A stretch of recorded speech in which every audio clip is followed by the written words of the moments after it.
Riaprono i bar ed è subito Movida ad immortalarla anche a Vicenza foto e video che mostrano come la gente ha preso la fine del lockdown come un liberi tutti, mascherine non sempre presenti e magari chi le aveva erano abbassate, distanze sociali queste sconosciute, allarmati e arrabbiati i primi cittadini, lo stesso governatore si dice preoccupato. Stiamo seguendo, anche con un po' di ansia, non ve lo nego, l'evoluzione di questo anti-lockdown, come qualcuno lo chiama, no? Di questa apertura importante che c'è stata.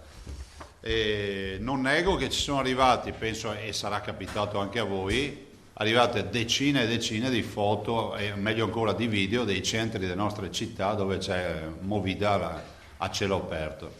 L'emergenza non è finita, ribadisce il presidente del Veneto Luca Zaia, e il rischio che il virus colpisca c'è e ad un'ottima mira.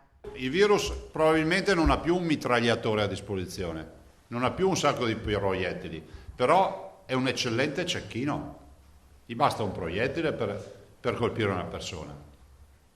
Se qualcuno sta coccolando l'idea, galvanizzato dal fatto che sia aperto, galvanizzato dal fatto che comunque legge da qualche parte che la sua piscina è aperta, che la palestra è aperta, che la spiaggia verrà aperta, che il bar sotto casa è aperto, che il ristorante viene aperto o quant'altro, e dice beh, è finito tutto, vi dico che siete sulla strada sbagliata.